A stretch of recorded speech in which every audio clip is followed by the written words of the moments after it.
আজকে আসলাম ইস্টার্ন, অনেক দিন পর আসলাম ইস্টার্নে।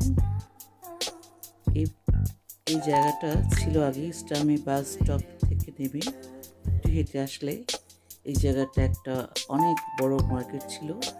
এখানে বেশিরভাগ আফ্রিকান ড্রেস, শীতে কাপড় চোপড়, তারপরে কিছু সবজি শুটকি এসব পাওয়া যেত আগে। আর এখন এই যে এখান দিয়ে আসছি আজকে, অনেকদিন পর দেখলাম জায়গাটা পুরো চেঞ্জ করে ফেলছে। এখন সব খাওয়ার দোকান, বাচ্চাদের খেলার জায়গা এটা করেছে।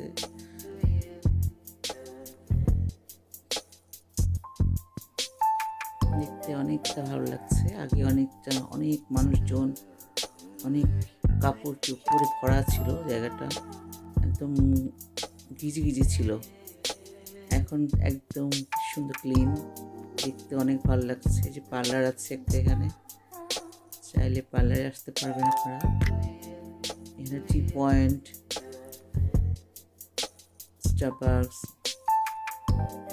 এখান দিয়ে একটা ঝর্ণার মতো খুব সুন্দর, আমার খুবই ভালো লাগে। লাইটিং আমার এমনিতেই খুব পছন্দ। এই যে পানি, এখানে একটা ফোয়ারার মতো ওখানে ছোটোখাটো, এই ঝর্ণার যে ঝিরঝির একটা পানির আওয়াজ, এইটা শুনতে আমার ভীষণ ভালো লাগে। তাই তো আমার গার্ডেনও একটা আমি রেখেছি ফোয়ারা, পানির পড়ার শব্দটা ভীষণ ভালো লাগে। আমি দাঁড়িয়ে কিছুক্ষণ পর পর রান্না করতে দেখি। ডাক্তারের কাছে চশমা চেঞ্জ করার জন্য এসেছিলাম, পাওয়ার চেঞ্জ করতে। তো ওটা শেষ হওয়ার পরে একটু টুকটাকে মেয়ের জন্য খাওয়া নিচ্ছি।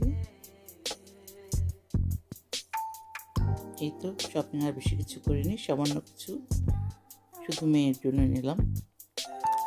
এখন পেমেন্ট করে দিব। বাসায় চলে এসেছি, এটা রাতের খাবারের আমাদের প্রস্তুতি চলছে, সেটার একটু